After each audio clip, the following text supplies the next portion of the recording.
नमस्कार, आदाब, सत श्री अकाल। आपका स्वागत है today crime file with Tahir Khan के इस बेहद ही खास प्रोग्राम में। आज एक बार फिर हम गुनाह और गुनहगार को बेनकाब करने की कोशिश करेंगे।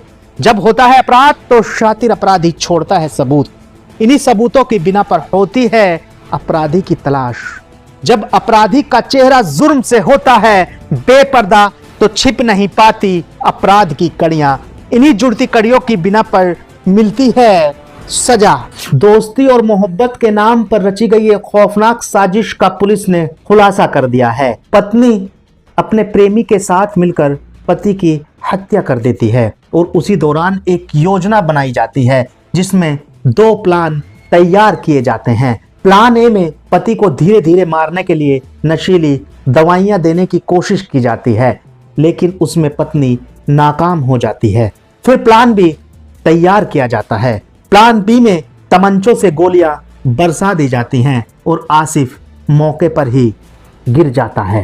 कहते हैं मोहब्बत जब जुनून बन जाए तो इंसान सही गलत सब कुछ भूल जाता है।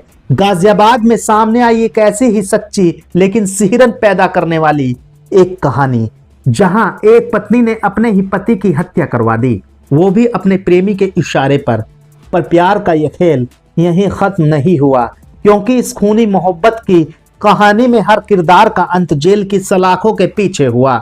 ये कहानी है प्राची उर्फ अर्शी और उसके प्रेमी रिहान की। दोनों की मुलाकात किस्मत से हुई थी, लेकिन अंजाम तकदीर से लिखा गया, एक कत्ल के रूप में।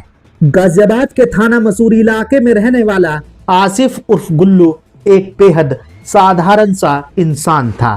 परिवार के लिए मेहनत करता था, दोस्तों के बीच मिलनसार और खुश मिजाज था, लेकिन शायद उसे नहीं पता था कि जिस दोस्त के साथ वह वक्त बिताता है वही उसकी मौत का सौदागर बनेगा। रिहान डासना की पुरानी पैठ में चिकन की दुकान चलाता था। आसिफ का पुराना दोस्त था। दोनों के बीच रिश्ते इतने गहरे थे कि रिहान का घर आसिफ का दूसरा घर बन चुका था।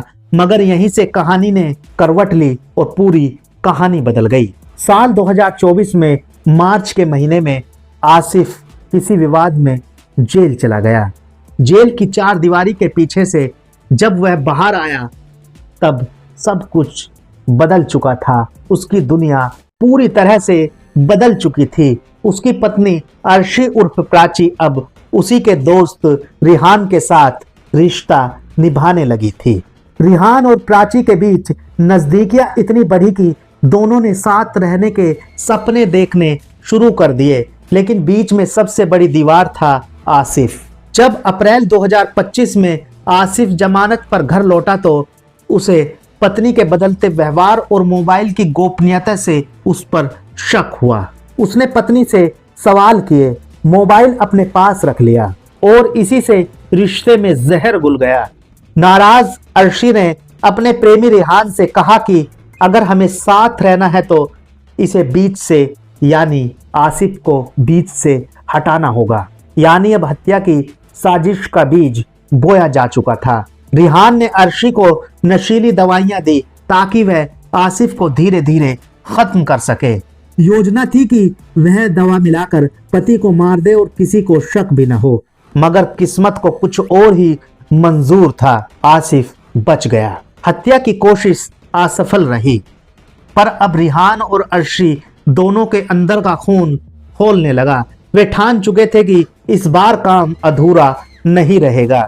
बीती 7 अक्टूबर 2025 की शाम हो चुकी थी। घड़ी में तकरीबन 8:15 का समय हो चुका था। गाजियाबाद के रफीकाबाद फाटक के पास सब कुछ सामान्य दिख रहा था, लेकिन झाड़ियों के पीछे छिपे थे 5 लोग, रिहान, बिलाल, जिशान, उवेश, गुलफाम और दानिश।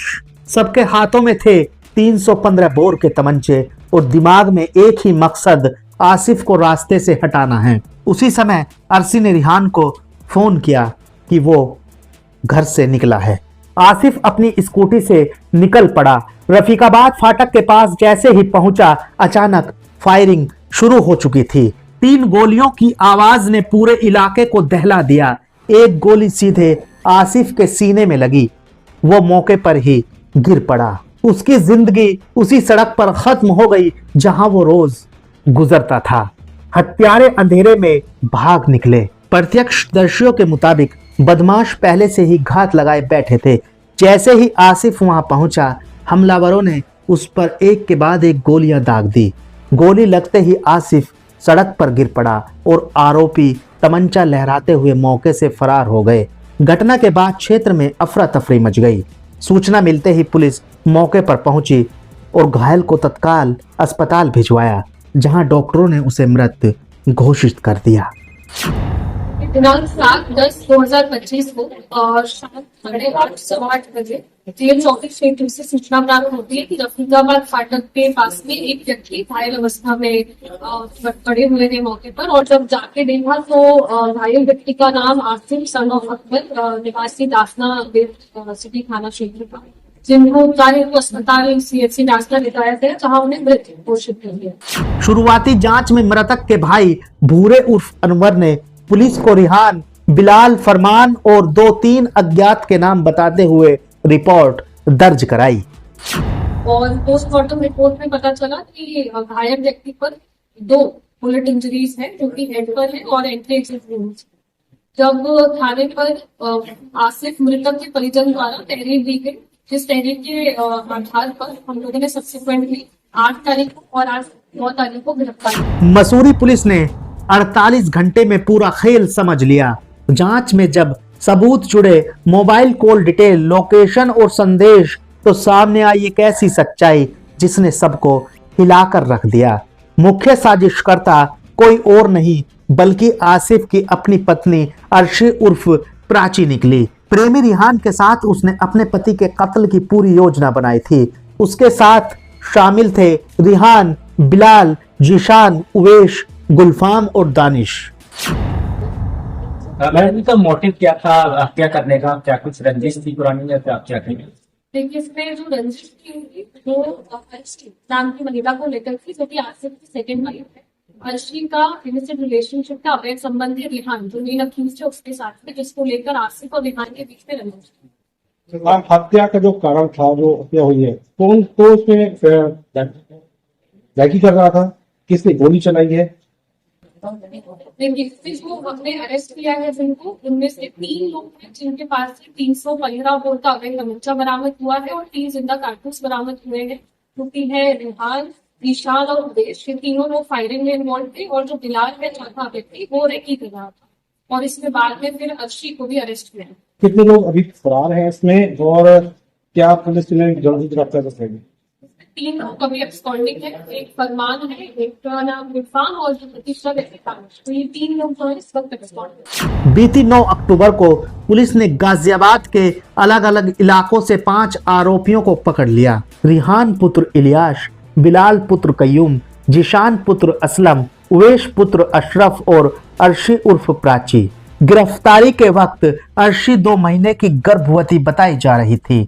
पुलिस ने उनके पास से 3 तमंचे और 3 जिंदा कारतूस बरामद किए। बाकी 2 आरोपी गुलफाम और दानिश अभी फरार है। पुलिस ने बताया कि हत्या में इस्तेमाल तमंचों पर खून और बारूद के निशान मिले हैं।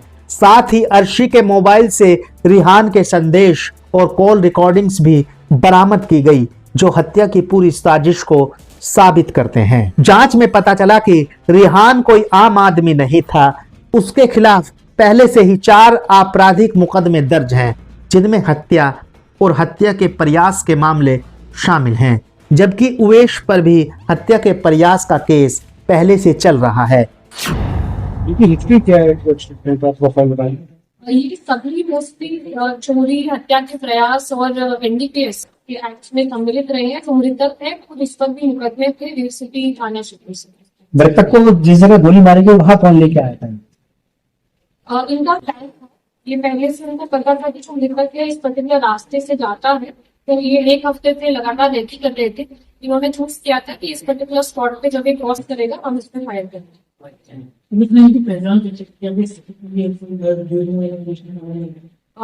हम लोगों ने CCTV फुटेज और मुखबिर की सूचना और जैसे परिवार द्वारा दी गई जानकारी के आधार पर भी कि प्रीवियस इंसिडेंसेस में भी ये लोग बातचीत कर चुके हैं कि आप अर्शी से दूर रहिए, और इस तरह की चीजों के आधार पर हमने इनकी पहचान की।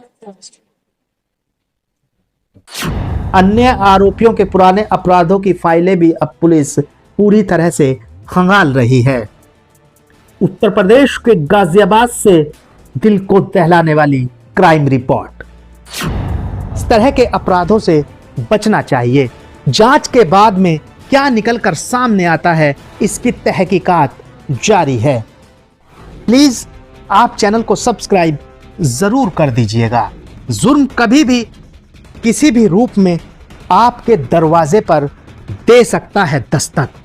गुनहगार कभी भी बना सकते हैं आपको अपने खूनी खेल का शिकार। इसलिए अब बेखबर होकर जीना छोड़ दीजिए। रहिए हर पल बाखबर। मुजरिमों की शातिर निगाहों से खुद को रखने के लिए महफूज देखते रहिए India crime file with Tahir Khan. तो अभी के लिए बस इतना ही। आप रहिएगा होशियार, खबरदार। आप स्वस्थ रहें, मस्त रहें, सतर्क रहें, सुरक्षित रहें। फिर मुलाकात होगी किसी नई घटना के साथ। देखते रहें today crime file with Tahir Khan. सीख एक को, लेकिन सबक हम सबको। नमस्कार, जय हिंद।